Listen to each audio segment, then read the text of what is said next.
Hoje chegando ao 8º deles, e para isso eu peço que os irmãos abram suas Bíblias, por favor, no Evangelho segundo Lucas, capítulo de número 19. Evangelho segundo Lucas, capítulo de número 19. Peço que os irmãos estejam intercedendo por mim, que estou com um probleminha de saúde. Então tenha misericórdia se vir alguma tosse, algum fungado por aqui, mas que Deus seja glorificado na fraqueza que nós temos. Amém, irmãos? Lucas, capítulo de 19, versículo de número 20, versículo de número 1 ao versículo 10, me desculpem. A história famosa de Zaqueu. Vamos dar uma lida nesse texto. Assim diz o evangelista, verso 1. Jesus entrou em Jericó e atravessava a cidade. Havia ali um homem rico chamado Zaqueu, chefe dos publicanos, e ele queria ver quem era Jesus, mas sendo de pequena estatura não o conseguia por causa da multidão. Assim correu adiante e subiu numa figueira brava para vê-lo, pois Jesus ia passar por ali. Verso 5, quando Jesus chegou àquele lugar, olhou para cima e lhe disse: Zaqueu, desça depressa, quero ficar em sua casa hoje. Então ele desceu rapidamente e o recebeu com alegria. Todo o povo viu isso e começou a se queixar. Ele se hospedou na casa de um pecador. Verso 8, mas Zaqueu levantou-se e disse ao Senhor: olha, Senhor, estou dando a metade dos meus bens aos pobres, e se de alguém extorquir alguma coisa, devolverei 4 vezes mais. Jesus lhe disse: hoje houve salvação nesta casa, porque este homem também é filho de Abraão, pois o Filho do Homem veio buscar e salvar o que estava perdido. Meu Deus, muito obrigado, Senhor, pelo privilégio que temos de nos reunir como Tua igreja. Obrigado, meu Deus, por Tua palavra poderosa, Senhor, que nos penetra o coração, que fala, Senhor, ao íntimo do nosso ser, que tem poder para mudar vidas, que tem poder, Senhor, para santificar, para transformar. Muito obrigado por isso. É nessa esperança, Senhor, na Tua palavra, na suficiência dela, na eficácia, Senhor, da Tua palavra, que nós te rogamos que o Senhor esteja conosco hoje, que o Senhor opere um milagre nas nossas vidas. Ó Deus, nos fazendo entender bem o texto que nós acabamos de ler, especialmente sobre a ótica do decálogo, de maneira mais específica sobre a ótica do 8º mandamento, Senhor. Nos ensina sobre esse tema, nos faz lembrar de Jesus Cristo como alvo final, objetivo desse sermão, e que nossas almas sejam satisfeitas em Ti, para que assim, dessa forma, possamos glorificar-Te com mais alegria, em nome de Jesus. Amém. Meus irmãos, deixem-me começar fazendo uma pergunta um pouco indelicada. Você se considera um ladrão?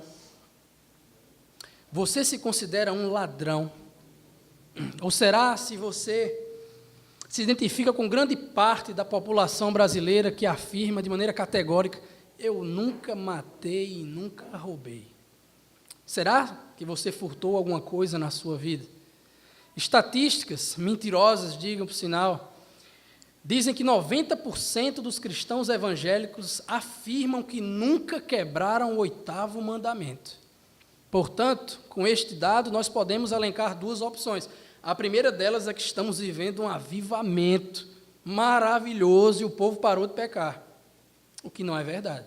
A segunda opção é que, de alguma forma, os crentes se esqueceram o que significa o 8º mandamento, escrito por Moisés: não furtarás.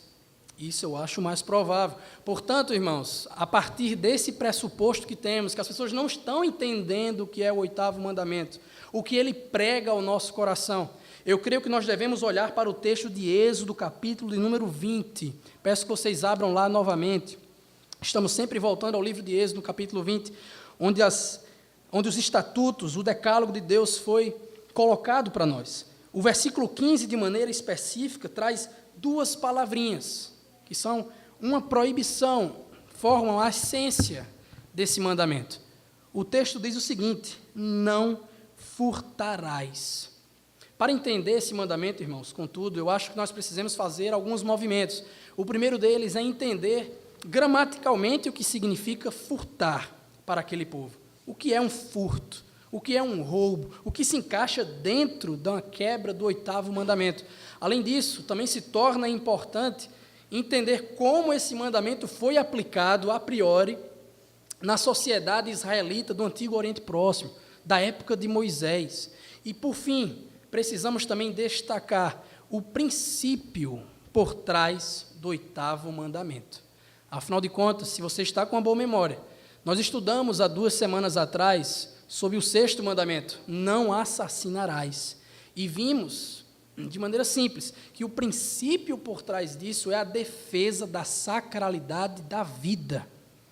Mais do que isso, semana passada também estudamos o 7º mandamento. Nosso irmão André nos trouxe uma exposição sobre o não adulterarás, que por trás desse mandamento traz o princípio valioso de segurança, de preciosidade da família, do sexo, do casamento. Com o texto de hoje, irmãos, não é diferente. Mas o que significa, então? Qual o princípio por trás do não furtarás? O que é que nós podemos dizer? Aqui eu utilizo as palavras de um comentarista por nome de Michael Horton. Ele afirma que o decreto contra o roubo, aqui no texto, requer de nós o respeito pelo direito do próximo à propriedade privada. Essa é a essência do mandamento. Esse é o princípio. Logo, o aspecto positivo desse mandamento para nós, de maneira simples e objetiva, é que nós devemos preservar os bens que nós temos e que o nosso próximo também tem. Cada um tem propriedade privada. Isso é garantido por Deus. Isso deve ser preservado para a glória do seu nome. A palavra que está sendo colocada, não furtarás, as palavras aí no texto, que você lê talvez na NVI, significa literalmente carregar secretamente. Então perceba que o texto não somente impõe uma condenação sobre o delito per si, mas também impõe uma condenação sobre aquela atitude em secreto, com discrição. Muitas vezes nós roubamos, nós furtamos, nós pegamos algo emprestado de alguém que não nos pertence, achando que ninguém nos está vendo. Mas, na verdade, Deus está. E, mais do que isso, Ele condena essa atitude. Mas como foi que o povo de Deus entendeu esse mandamento? Como o povo de Deus aplicou? Pule 2 capítulos, Êxodo capítulo número 22, você vai ver os aspectos práticos dessa lei ali na sociedade israelita. Você vê, irmãos, elementos como animais, como a agricultura e como outras coisas. Mas nós precisamos entender que o que para nós hoje são dinheiro, ações, investimentos, contratos. Para aquele povo na época, os animais e a agricultura eram a mesma coisa, eram bens, eram propriedade privada deles. Êxodo 22, Moisés coloca que existem 2 tipos de justiça em caso de quebra, de delito no 8º mandamento. É a justiça retributiva e a justiça punitiva. A primeira, retributiva, diz respeito à pessoa devolver, retribuir aquilo que foi roubado. Por exemplo, se neto me rouba um boi, ele é obrigado a devolver para mim o boi. E assim pratica a justiça retributiva. Só que não estaria sanada a dívida. Mais do que isso, ele deveria pagar uma sanção mais forte. Ele deveria pagar 3 ou 4 vezes mais, formalizando isso, como entendeu o povo judeu daquela época, israelita, um pedido de perdão para que houvesse ressocialização do povo de Deus. Então, você vê que o ladrão naquela época não se dava bem de jeito nenhum. A justiça ela era aplicável e não sobrava um naquele meio.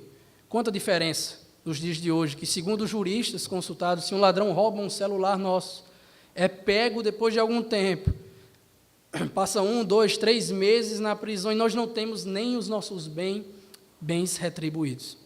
Mas, enfim, irmãos, é mais ou menos isso que aconteceu naquela época, que Moisés escreveu e que o povo entendeu. Mas para nós, no século 21, o que significa, vista essa distância enorme que há entre nós, o 8º mandamento? Eu creio que aqui fazemos uso do Catecismo Maior de Westminster, como muito importante. Esse que é um documento oficial da Igreja Presbiteriana do Brasil.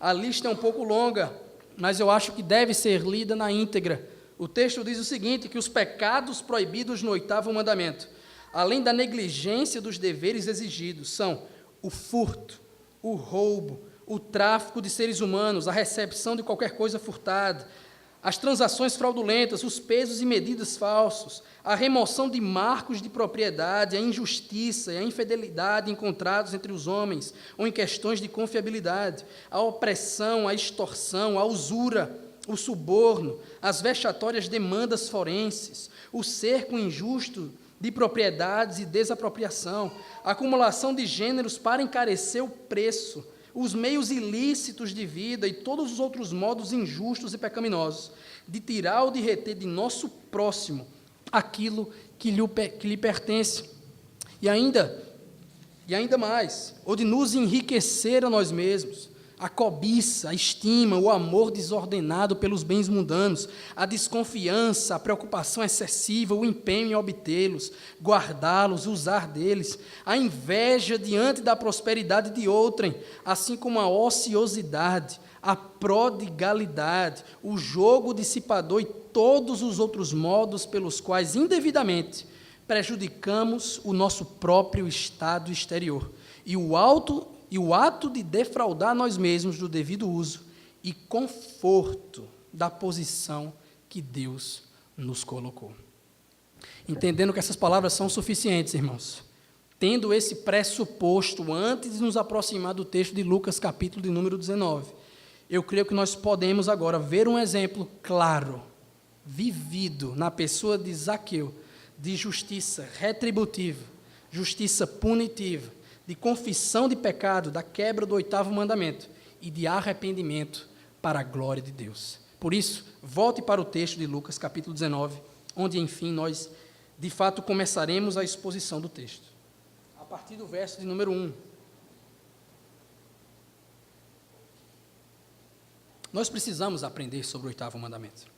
E isso veremos dessa forma, nesse capítulo, onde, no verso 1, o evangelista diz que Jesus, ele entrou em Jericó. Mas para termos uma noção do que está acontecendo, é preciso fazer primeiro algumas afirmações de entendimento. Nós estamos estudando o Evangelho segundo Lucas, este que foi companheiro de Paulo em viagem missionária.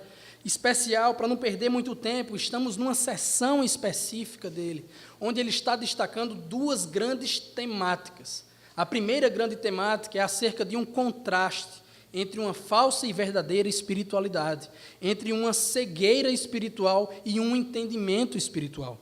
Nós vemos isso, por exemplo, no capítulo 18, verso 18 ao 30, trazendo a cegueira do homem rico, em contraste, capítulo 18, verso 35 ao 42, com o entendimento que um mendigo que é cego tem do Evangelho do Senhor Jesus.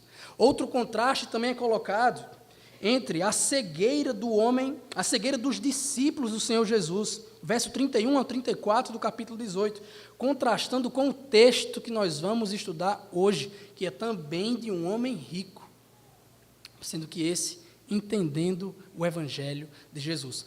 A segunda temática, irmãos, é que estamos numa sessão que fala muito sobre as finanças, sobre dinheiro, sobre bens, possessões.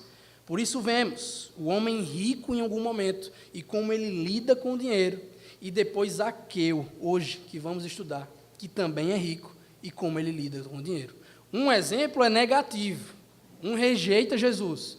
O outro exemplo é positivo, ele entende Jesus Cristo e decide segui-lo. O que está aqui de maneira clara para nos ensinar que, em última instância, o problema não é o dinheiro, o problema não é a posse, não é a propriedade. O problema é o coração do homem e o que ele decide fazer com os recursos que Deus o deu. Então, partindo disso, precisamos entender que Jesus, como disse, está entrando em Jericó. Ele está num trajeto, ele está entrando, ele está de fora. Ele está numa viagem que estava programada há muito tempo. Se você observar o texto de Lucas, você vai perceber que ele estava na Galileia anteriormente. Não sei se você se recorda das nossas exposições no Evangelho de Marcos, onde falamos diversas vezes acerca de como era geograficamente a Palestina daquela época. Existiam 3 províncias, a Galileia era a primeira, A Samaria ficava no meio, e ao sul nós tínhamos a Judeia, onde estava Jerusalém. Jesus nasce na Judeia, nasce em Belém, depois cresce lá na Galileia e desenvolve o começo do seu ministério por lá. Só que em dado momento ele vai descer, vai fazer uma viagem em direção à Judeia, em Jerusalém, onde iria ser morto na cruz do Calvário.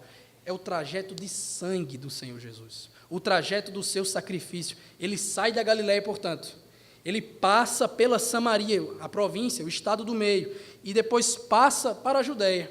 Só que entre a Judeia e a Samaria existe uma pequena cidade, na fronteira.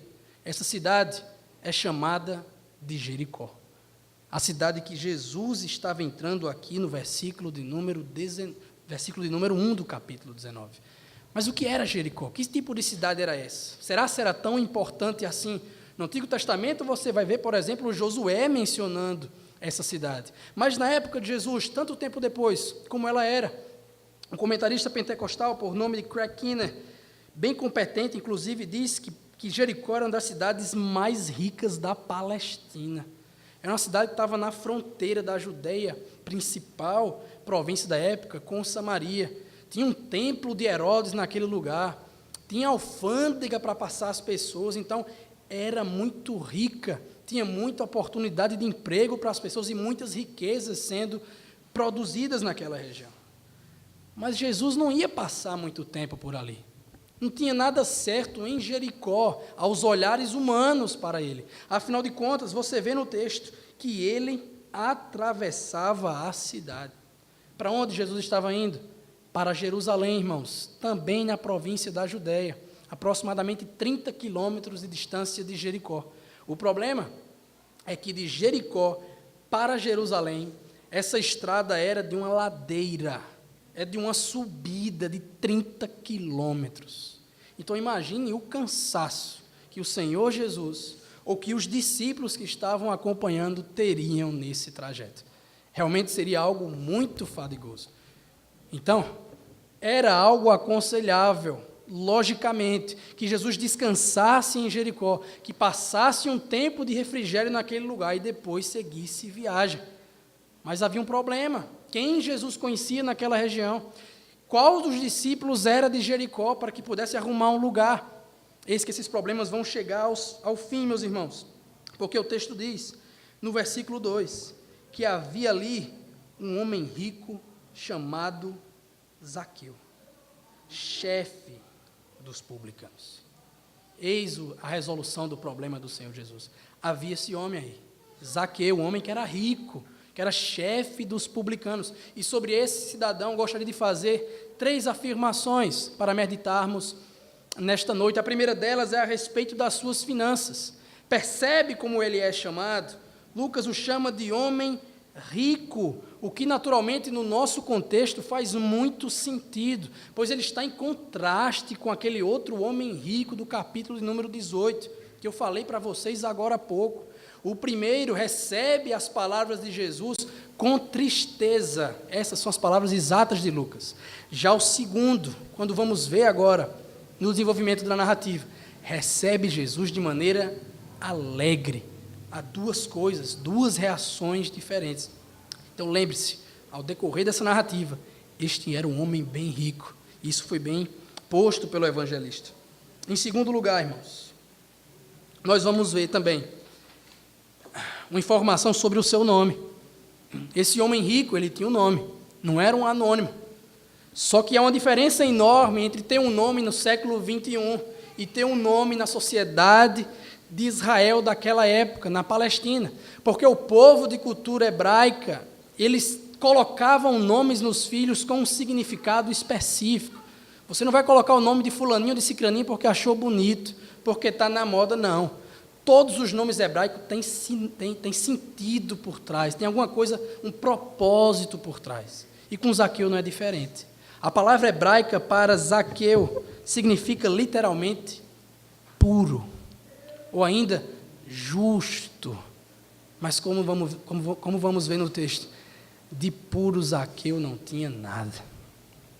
A terceira e última informação sobre ele é acerca da sua profissão. O texto diz que Zaqueu era um publicano. Mas o que era um publicano? Sabemos que existe outro publicano famoso na Bíblia, um discípulo de Jesus, chamado de Mateus, ou ainda de Levi. Mas o que era um publicano? Por que é tão importante mencionar a profissão desse homem aqui, nesse momento, irmãos? Um publicano era um judeu que trabalhava para o Império Romano da época. Lembremos que o Império Romano está dominando a Palestina no tempo do Senhor Jesus e cobrava elevados impostos, de tal forma que precisava de agentes indiretos para cobrar das pessoas. Esses eram os publicanos. Só que a vida dos publicanos não era fácil. Como é que funcionava essa escolha dos publicanos? E o que eles faziam? Um especialista diz o seguinte, que os romanos, eles leiloavam a tarefa de recolher os impostos em uma determinada área, a quem desse o maior lance. A pessoa nomeada não recebia nenhuma remuneração por seu trabalho.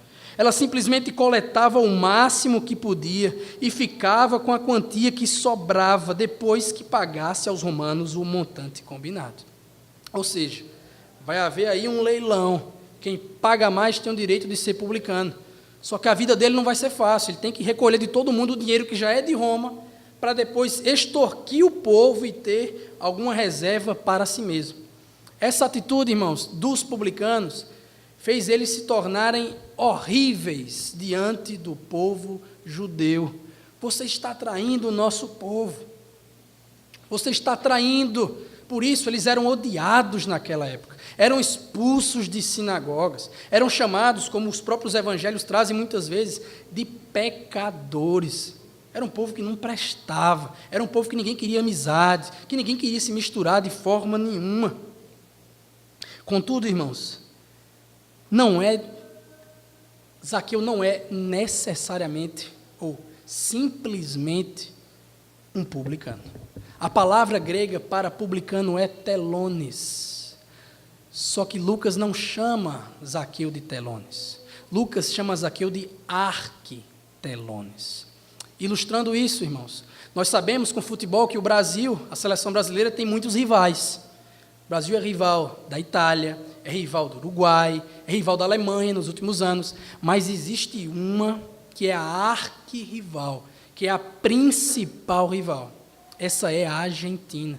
Por isso, o evangelista Lucas coloca aqui, a NVI traduz muito bem, dizendo que Zaqueu ele era o principal, o chefe, o arquipublicano. Era o chefe desse povo que lidava diretamente com o Império Romano. Se o povo roubava, se os publicanos roubavam o povo, certamente Zaqueu tinha o dinheiro do povo e também dos publicanos que prestavam contas para ele. E provavelmente, irmãos, o meio desse cara ter se tornado tão rico, como é descrito no texto, foi por causa dessa sua profissão. Era um homem muito rico, um homem que ninguém gostava, só que ele não imaginava que um dia Jesus teria um encontro marcado com ele. Era a solução do problema de Jesus, do descanso. O texto vai nos dizer, irmãos, no versículo de número 3, que esse homem, Zaqueu, ele queria ver quem Jesus era. As informações tinham chegado a Jericó. O povo estava sabendo desse grande mestre, desse curandeiro, desse profeta, desse homem que estava fazendo maravilhas na Galileia, e agora iria passar por lá. O povo tem ciência disso. A informação chega, e então eles partem para a estrada, essa estrada que eu falei para vocês, de ladeira para Jerusalém, ficam às margens, se colocam, se posicionam para a chegada de Jesus. Não é diferente com Zaqueu. Ele queria ver quem Jesus era, mas ele tinha um problema. Ou melhor, ele tinha dois problemas. O primeiro problema dele, o texto nos diz que ele era de pequena estatura. Algumas pessoas arriscam 1,5 metro mais ou menos naquela época. O fato é que ele era baixo em comparado com os outros. Então, se ele estava lá na estrada de Jericó para Jerusalém para observar o Senhor Jesus, tinha visto certamente muitas pessoas na sua frente, não conseguia enxergar nada. Mas ele tinha um problema maior que esse. Ele era o chefe dos publicanos. O texto vai nos dizer, irmãos, ainda no versículo número 3, que ele não conseguia ver Jesus também por causa da multidão. Ele não podia arriscar se misturar com aquele povo. Ele não era bem quisto por aquele pessoal.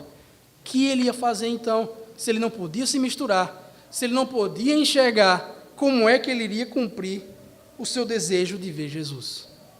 Como Zaqueu ia fazer isso? Eis que ele olha de relance para o lado esquerdo ou para o lado direito, e ali enxerga uma árvore. Ele enxerga o que a NVI chama de figueira brava, um sicômoro, uma árvore bem antiga, muito encontrada na África, no Oriente Médio, que tem os seus galhos bem grossos e bem rentes ao chão. Portanto, é uma árvore fácil de você escalar. Possivelmente crianças estavam escalando, brincando naquele momento. Nós não sabemos. Mas sabemos que Zaqueu, como um menino pequeno, vê aquela oportunidade, sai correndo, versículo de número 4. Corre adiante, sobe na figueira, sem vergonha, para ver Jesus. E depois de se posicionar, talvez por vergonha de quem era, se escondendo entre as plantas, ele pode ter a certeza que Jesus ia passar por ali. Tudo estava pronto, irmãos. Tudo estava certo para que esse homem pudesse, enfim, ter contato com o Senhor Jesus. E eis que o contato, eis que o encontro aconteceu. Mas não do jeito que Zaqueu queria. Não do jeito que algumas músicas sobre ele cantam. De forma nenhuma, não é Zaqueu que está chamando a atenção de Cristo. De maneira soberana, Cristo tinha algo para fazer naquela cidade mesmo de passagem. Tinha um encontro com aquele homem. Jesus é quem chama a atenção, e não o contrário. Isso vai acontecer no verso de número 5, onde você lê que Jesus chega àquele lugar. Ele olha para cima, vê Zaqueu numa árvore e clama: Zaqueu, desça daí, desça depressa, quero ficar em sua casa hoje. Perceba que é Jesus quem toma a iniciativa. Zaqueu, desce daí, Zaqueu, sai daí, venha até mim. E ele faz mais do que isso. Jesus se oferece, dá uma ordem, se autoconvida: eu quero ficar na sua casa hoje. Descanso aqui seria ótimo para o Senhor. Mas ele se autoconvida. Ele não está aqui agindo de uma forma normal, pelo menos na sociedade da nossa época. Mas ele se autoconvida. Será que a reação de Zaqueu seria ruim? Será que Zaqueu receberia as palavras do Senhor Jesus com tristeza, como fez o outro homem rico? Não. O texto vai nos dizer, irmãos, versículo número 6, que Zaqueu desceu rapidamente, num instante desceu daquela árvore, e o recebeu com alegria. Recebeu com alegria. Aquele homem era muito rico, aquele homem tinha muito dinheiro, a cidade produzia muita riqueza, e certamente, com tanto dinheiro que ele tinha, ele devia ter uma casa bem espaçosa para abrigar Jesus e seus 12 discípulos na época. Ele faz isso, está ali com o Senhor, quem sabe comendo, quem sabe escutando algo, sendo ensinado, conversando, não sabemos. Mas de repente um problema surge no verso de número 7, e todo o povo fica indignado. O povo não entende por que Jesus está fazendo aquilo. Começaram a se queixar com as seguintes palavras: ele se hospedou na casa de um pecador. Se você é um leitor atento dos evangelhos, você vai perceber que esse geralmente é um argumento usado pelos fariseus. Eles não gostam que Jesus se misture com esse povo. No mesmo livro de Lucas, capítulo de número 5, quando Jesus está com Mateus, o outro discípulo, que o chama, Jesus come com esse povo. Eles não entendem porque Jesus abre desse jeito, porque Jesus abre a porta para esse povo desse jeito. Ele está comendo com pecadores. Capítulo 7 do mesmo evangelho de Lucas, a mulher com um alabastro que foi quebrado. Também o povo não, os fariseus também não gostaram dessa atitude. E por fim, no capítulo 15 aqui também de Lucas, numa parábola que é contada, a mesma situação é colocada. Jesus comendo, ou Jesus se misturando com pecadores. Meus irmãos, o problema é que agora não são os fariseus somente que estão com essas atitudes. Perceba no verso 7, que era todo o povo que começou a se queixar. O povo se indignou. Jesus, tudo bem, a mulher do alabastro, um publicano ali, ou outro aqui, mas constantemente comendo com pecadores. O que é isso? E com esse homem, você sabe quem é Zaqueu? Você sabe quem é esse homem terrível? Meus irmãos, o imposto em Jerusalém, em Jericó, era muito alto. naquela época. E certamente o povo sabia que o dinheiro que Zaqueu tinha, no verso de número 8, que Zaqueu traz uma atitude de contraste. Uma mudança acontece, mas esse conectivo mostra muita coisa, mas, discordando disso que foi dito, Zaqueu levantou-se. Essa expressão, a maioria das vezes utilizada nos evangelhos, irmãos, ele significa mais do que simplesmente estar sentado e levantar. Na verdade, essa é uma posição usual de um judeu aprender de um mestre. O que aconteceu com Jesus em outros momentos. Então, Zaqueu muito provavelmente se levanta depois de escutar o ensino do Senhor Jesus e mais provavelmente ainda sobre finanças, sobre pecado, sobre quebra do 8º mandamento. E aí ele se levanta e vai dar uma palavra, uma formalidade, um discurso para que todos ouçam. As palavras de Zaqueu são maravilhosas, irmãos. Ele diz o seguinte: olha, Senhor, estou dando a metade dos meus bens aos pobres.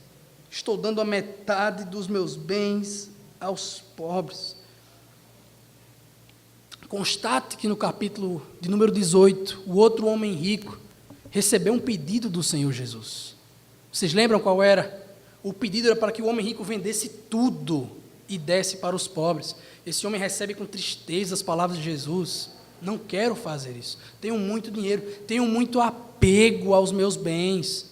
Já Zaqueu, irmãos, ele não recebe nenhum pedido de Jesus para fazer algo do tipo, nem para vender tudo, nem para vender ou doar metade dos seus bens para os pobres, mas voluntariamente ele se dispõe e faz isso.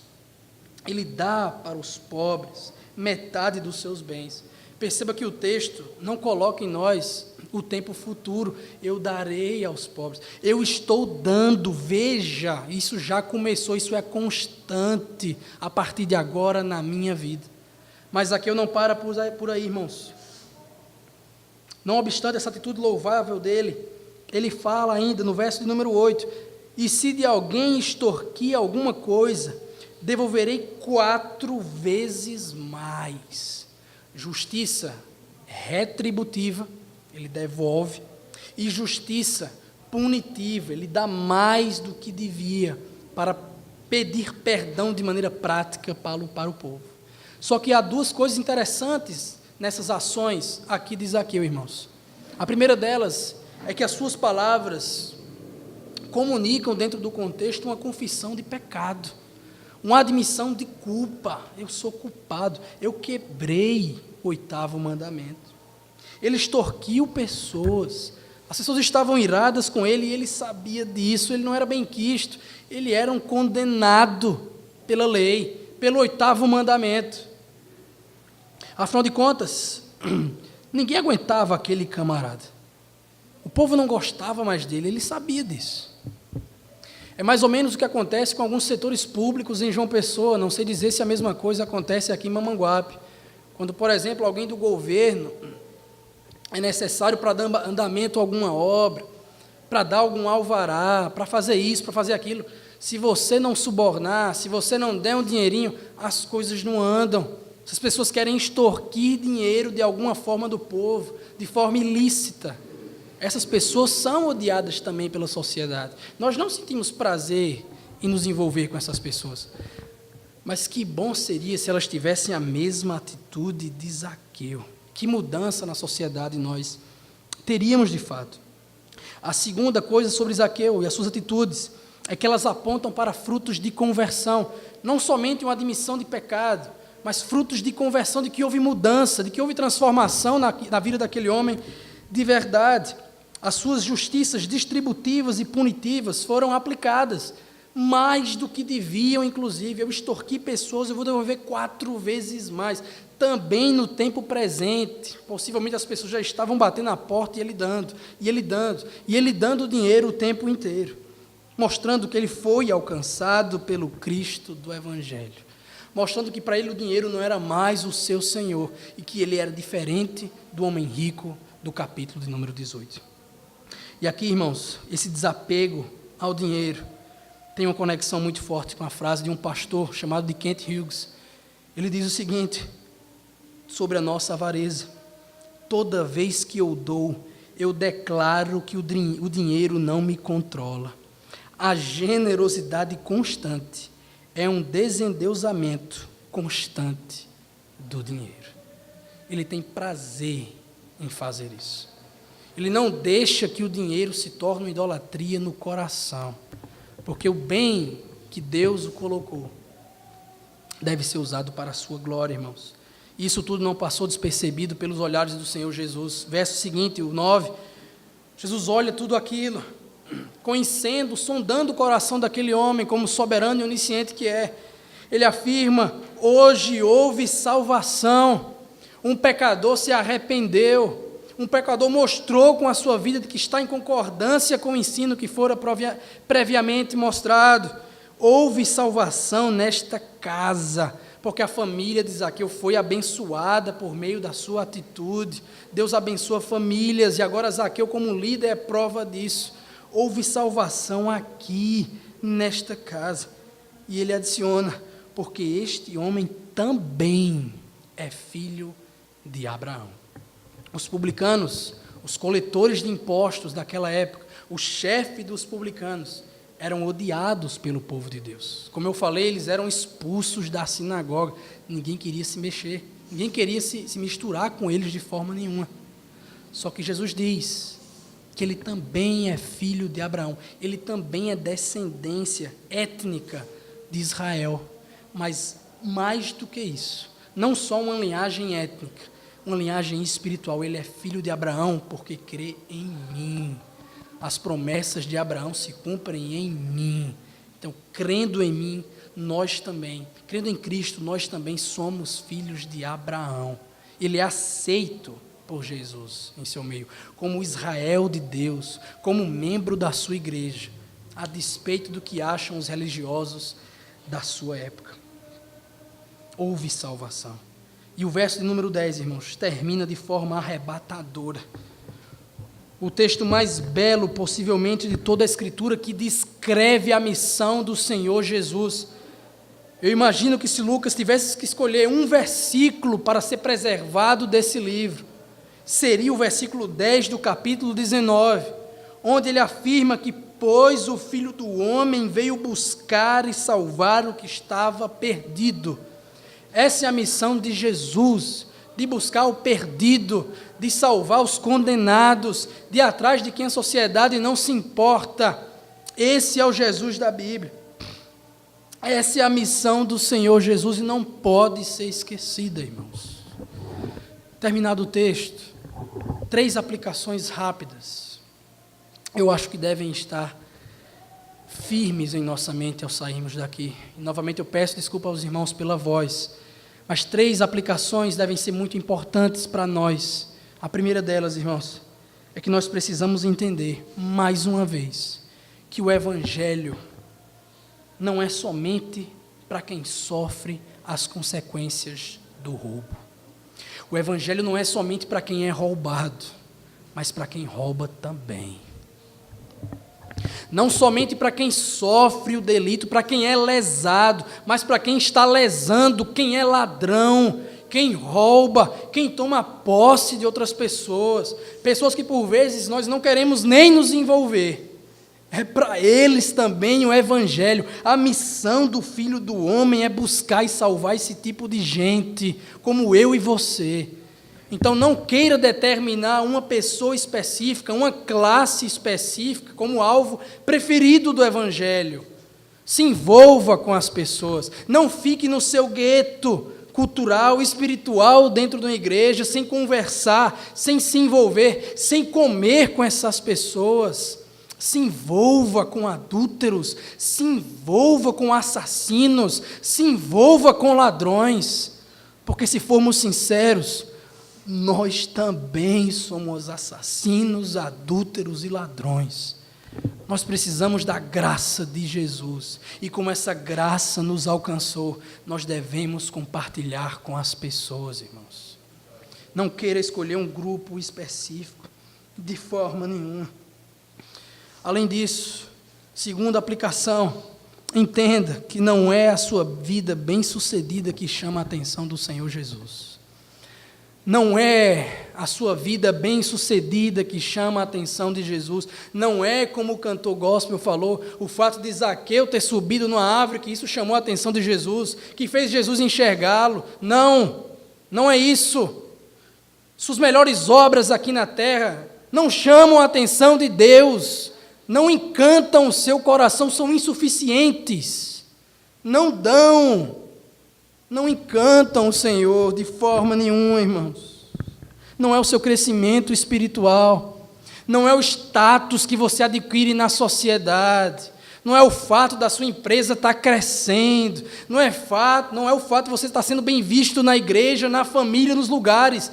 Não, isso não chama a atenção de Jesus. O que chama a atenção de Jesus para aquele homem que chamou Zaqueu, e o que chama a atenção de Jesus para nós hoje, não é nada senão uma coisa somente: um amor antigo e maravilhoso que Ele tem pelo seu povo.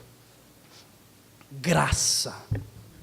Graça, não importa se você é um coletor de imposto, não importa se você é um assassino, não importa se você é o melhor dos religiosos. Jesus te alcança pela graça, meu irmão, pelo amor antigo que Ele tem pela sua igreja. Antes da fundação do mundo, antes que vocês fizessem A ou B, Jesus já existia e já tinha o seu plano determinado. Não foi o acaso que Jesus estava passeando por Jericó, e não é o acaso que Jesus está passeando por meio da pregação da sua palavra aqui hoje. Não deixe que essa oportunidade se esvaia. Talvez seja a última vez que você esteja ouvindo sobre o Evangelho do Senhor. Talvez amanhã você nem mais esteja por aqui. Então não deixe que a vinda do Senhor Jesus Cristo, por meio da pregação da sua palavra, seja em vão para você. Se agarre com Cristo o mais rápido que você puder. Suba na escada da graça, não das suas obras, na árvore da vida que é Jesus. É isso que nós precisamos, irmãos. Por fim, a terceira e última exposição de aplicação é que nós precisamos ser ensinados quanto à administração e captação dos nossos recursos. Essa seção está em Lucas, essa temática está presente e também envolve muito de coisas que precisamos aprender sobre o 8º mandamento. Como nós captamos nossos recursos, como nós administramos as coisas que Deus nos dá, as nossas propriedades privadas. Eu vejo, irmãos, muitas pessoas que infelizmente estão em crise por causa do trabalho. Às vezes não conseguem entender se aquilo agrada a Deus ou se não agrada. Não sei se é lícito, não sei se isso é bem visto aos olhos do Senhor. Tenho dúvidas, Lucas, sobre o meu trabalho. Independente, meus irmãos, das afirmações que chegam, das desculpas que dão, a conclusão é uma só: Lucas, eu não consigo ter satisfação no trabalho. Eu não consigo ter prazer no trabalho, na captação do recurso que preciso. Faço às vezes porque é o jeito, mas não aguento. Tenho dúvidas, eu não sei. A resposta simples, irmãos, para problemas como esses, e errada, na minha visão, é que se a pessoa acha alguma coisa errada ou erradinha no trabalho, já deve sair. Não posso me misturar com esse tipo de coisa. Não posso me misturar com o tamanho erro que acontece nessa empresa, nesse comércio, nessa academia. Eu não posso fazer isso. Eu vou me embora. Eu não sou do mundo. Muitas vezes nós pensamos que essa é a atitude correta, mas eu creio, irmãos, que a resposta mais complexa e mais fiel à Escritura é de uma aproximação cultural, de um engajamento, de um resgate, redenção do trabalho, assim como todas as áreas das nossas vidas. Ou você acha que na igreja não tem problemas por causa de pecado? Ou você acha que na família não tem problema por causa de pecado? Meus irmãos, nós precisamos ter o pressuposto que vamos encontrar problemas no trabalho, porque a queda influenciou todas as áreas da nossa existência. É lógico que você vai errar, vai encontrar um erro numa empresa de contabilidade. É lógico que você vai poder encontrar um erro numa academia. É lógico que você vai poder encontrar um erro num comércio. É lógico. O trabalho também sofreu as consequências da queda. Você já sabe disso. Só está se enganando, achando que não. A resposta é justamente o que Jesus faz com esse pecador: se misturar com intenção benévola por trás. Engajamento cultural, redimir o trabalho, porque o trabalho, em essência, ele é sagrado, ele é uma bênção de Deus, é algo maravilhoso, irmãos. O trabalho foi instituído antes da queda de Adão e Eva. Como ousam as pessoas colocar culpa no trabalho, por falta de vergonha na cara, ou preguiça de se envolver e de apontar aquelas pessoas para o Senhor Jesus Cristo. Precisamos de engajamento no trabalho, sim, porque o trabalho é sagrado. Sabemos que muitos pastores são ladrões, mas isso não invalida o fato de pastor ser uma profissão excelente. Sabemos que muitos empresários sonegam impostos, mas isso não invalida o fato de muitos empresários serem honestos. Sabemos que muitos e muitos outros profissionais fazem besteiras, mas isso não invalida a necessidade e a pureza do ofício. Meus irmãos, então precisamos resgatar o trabalho para a glória de Deus, nos envolver em áreas privadas, áreas públicas, para que tudo seja apontado de acordo com a cosmovisão cristã, a visão de mundo cristã, adquirida pela Bíblia, para transformar tudo. Você quer mudar o Brasil? Você quer mudar a política do Brasil? Comece com a palavra e no lugar onde Deus lhe colocou. Dessa forma você vai entender e ficar satisfeito, apesar das falhas, apesar das dificuldades, vai ficar satisfeito no Senhor pelo trabalho que Ele lhe deu, ter prazer com isso que você faz. Afinal de contas, você não está lá por acaso. Foi Deus quem o colocou nesses lugares. Mas é só um problema resolvido. Nós captamos o dinheiro, trabalhamos, mas como lidamos com ele? Como administramos os recursos que Deus nos dá, irmãos? Afinal de contas, nós temos muitos desejos em nosso coração, temos muitas vontades, queremos realizar essas, aquelas, esse é um capricho, mas eu quero, preciso comprar isso, preciso priorizar isso. O que é que eu faço com as minhas posses? O que é que eu faço com a propriedade que Deus me deu, irmãos? Eu faço as minhas palavras, faço das palavras de um sábio as minhas, quando ele afirma o seguinte, que nós temos 3 atitudes básicas que podemos tomar em relação às posses. A primeira atitude diz o seguinte: o que é seu é meu, vou pegar. Essa atitude é a atitude do ladrão, o que é seu é meu. A segunda atitude diz o seguinte: o que é meu, vou guardar. Essa é a atitude do egoísta, e cá entre nós, irmãos, muitas vezes se parece conosco. E a terceira e última atitude, a espiritual, a correta, diz: o que é meu é de Deus, vou compartilhar. Meus queridos irmãos, se nós partimos desse pressuposto, muita coisa mudaria na nossa vida, muita coisa mudaria ao nosso redor, mas estamos dando mau exemplo dessas questões. Estamos falhando nisso, irmãos.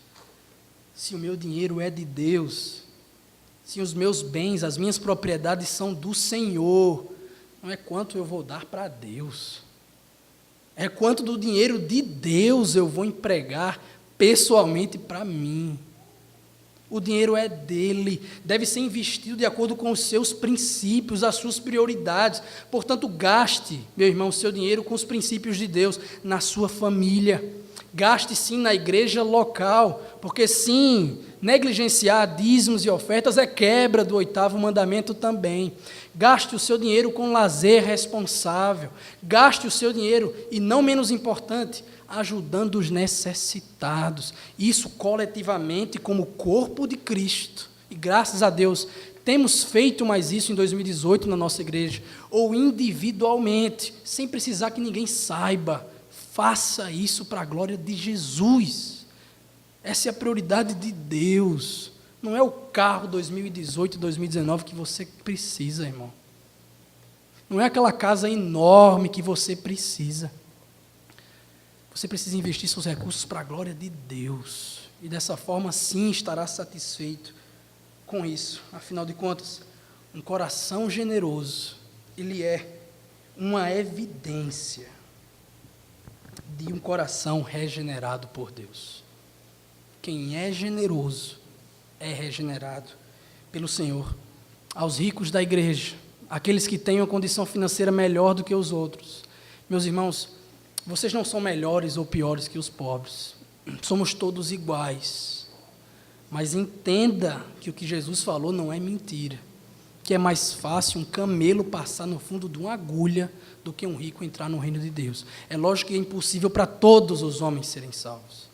Mas há algo na ganância, por vezes, que segura o homem de responsabilidade com o Senhor.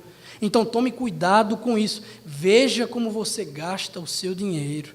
Eu não digo para você vender todos os seus bens e dar aos pobres, como Jesus falou para o homem rico. Muito menos vou dizer para você, como Jesus não disse para Zaqueu, doar metade do seu dinheiro. Não faço isso.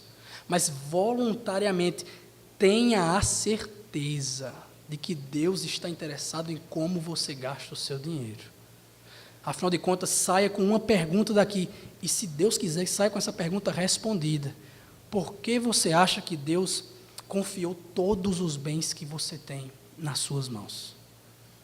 Por que você acha isso? Há tanta necessidade no mundo.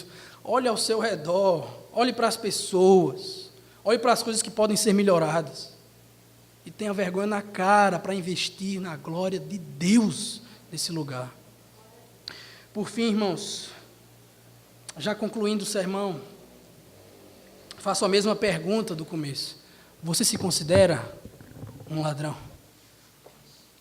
É você um ladrão ou não? Você se identifica com o povo que estava indignado somente?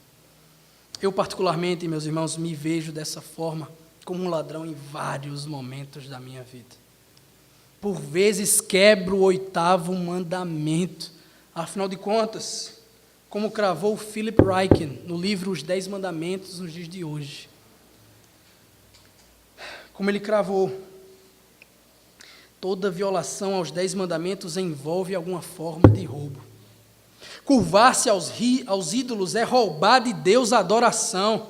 Profanar o sábado é roubar de Deus o seu dia santo. Assassinar é roubar a vida. Adulterar é roubar a pureza. Mentir é roubar a verdade. Mas o verdadeiro roubo é que todo pecado que cometemos desonra a Deus. E assim, rouba-lhe a glória que a nossa vida deve dar. Se você comete algum mandamento, algum pecado, alguma quebra de mandamento, tenha certeza, meu irmão, você é um ladrão, sim. Não preciso fazer essa pergunta novamente. Você é um pecador como Zaqueu. Você é um ladrão como Zaqueu. Você merece, de fato, a condenação como Zaqueu.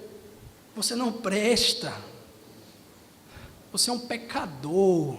Você não é maravilhoso. Mas Deus interviu na história, irmãos. Deus interviu na história. O Filho do Homem, ele veio para buscar e salvar o pecador, o perdido. Nós somos Zaqueus, é verdade. Nós quebramos o 8º mandamento quando roubamos no trabalho, ao nos dedicar menos do que poderíamos, ao exigir mais dos nossos empregados do que foi acordado, quando emprestamos dinheiro com taxa enorme de juros, quando roubamos propriedade intelectual dos outros, quando violamos direitos autorais, baixamos músicas, vídeos, assistimos séries ilegalmente, nós roubamos de Deus quando não contribuímos na igreja, estamos perdidos, mas Deus interviu na história. E você lembra como Ele fez isso? De maneira especial, como Jesus morreu. Qual foi o cenário da morte de Cristo? Ele estava crucificado ao lado de 2 ladrões, de 2 transgressores do 8º mandamento, os quais o próprio Lucas nos diz, blasfemavam do Senhor Jesus Cristo. Naquele momento de dor e agonia, mesmo no momento de morte, as suas palavras foram blasfemadoras. Ele dizia: desce daí, não és tu o Cristo, salva-te a ti mesmo. Sai daí, tu não és o Cristo, coisa nenhuma. Eles estavam maltratando o Senhor, dando sequência a todo o sofrimento que ele sofria. Mas Deus interviu na história de um deles dois. O Deus bendito converteu o coração de um ladrão. A mesma graça que alcançou Zaqueu, alcançou um dos ladrões que morreram na cruz também com o Senhor Jesus Cristo. Qual foi a atitude dele, irmãos? Em primeiro lugar, confessar o seu pecado e saber que merecia a condenação. Ele fala para o outro: nem ao menos temes a Deus, estando sobre igual sentença. Ele chama Jesus de Deus. Tu não temes a Deus, estando sobre igual sentença? Pois nós estamos cumprindo o castigo que nossos atos de fato merecem, mas este nenhum mal fez. A pureza de Cristo, a santidade de Cristo é colocada para nós também, por meio da confissão desse homem. E por fim, já sem esperança, perdido, morto, perto da desistência, esse homem clama ao Senhor Jesus: Jesus, Jesus, Rei da Glória, lembra-te de mim quando vieres no teu reino. Tem misericórdia de mim, pobre pecador. Não sou melhor que esse, não sou melhor que aquele.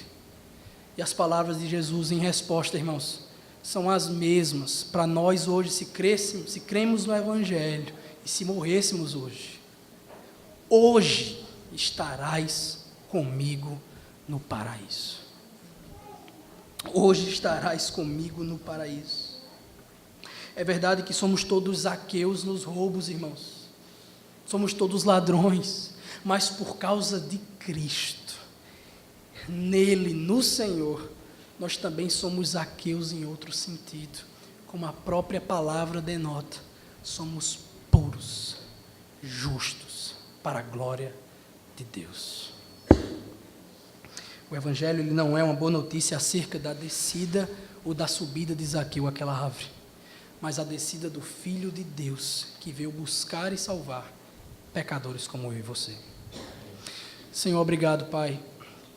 Apesar das nossas limitações, apesar de nossas fraquezas, Senhor, nossas insuficiências, Tu és o Rei da Glória, a Tua palavra não volta vazia, o Senhor é maravilhoso e nós cremos nisso, Senhor. Te pedimos, Pai amado, que o Teu Evangelho resida em nosso coração nessa semana. Te pedimos, Senhor, que essa palavra, Deus, sobre o 8º mandamento, sobre os perigos de quebrá-lo, ó Pai, não saia da nossa mente. Nos dá uma vida mais santa, Senhor. Nós não queremos ser legalistas, mas queremos ser santos, queremos ser piedosos, obedientes. Faz isso conosco, Pai. Nos ajuda, Senhor, a termos atitudes de confissão de pecado, de arrependimento como Zaqueu teve, a ter misericórdia dos pobres, ó Deus, a honrar o Senhor com as nossas finanças, a ter prazer no trabalho, a ter prazer na família, a ter prazer na igreja, apesar das falhas que temos.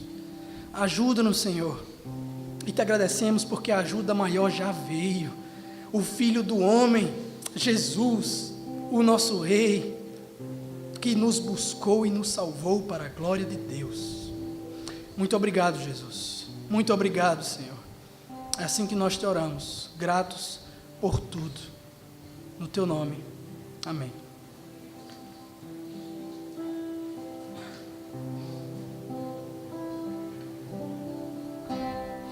Jesus, em tua presença reunimos-nos aqui, contemplamos tua face e rendemos-nos a ti, pois um dia a tua morte trouxe vida a todos nós e nos deu completo acesso ao coração do Pai. Graças te damos, ó Deus, porque temos Jesus todos os dias, que tem se oposto à nossa avareza, com sua caridade e sua generosidade. Muito obrigado porque Ele existe e porque Ele desceu até nós e nos converteu de nossos pecados, ó Deus. Graças te damos. Te agradecemos por esse momento de reunião e de comunhão e pedimos que o Senhor possa estar conosco durante essa semana para que nós possamos cumprir aquilo que ouvimos nessa noite. Graças te damos mais uma vez e te oramos em nome de Jesus. Deus abençoe os irmãos.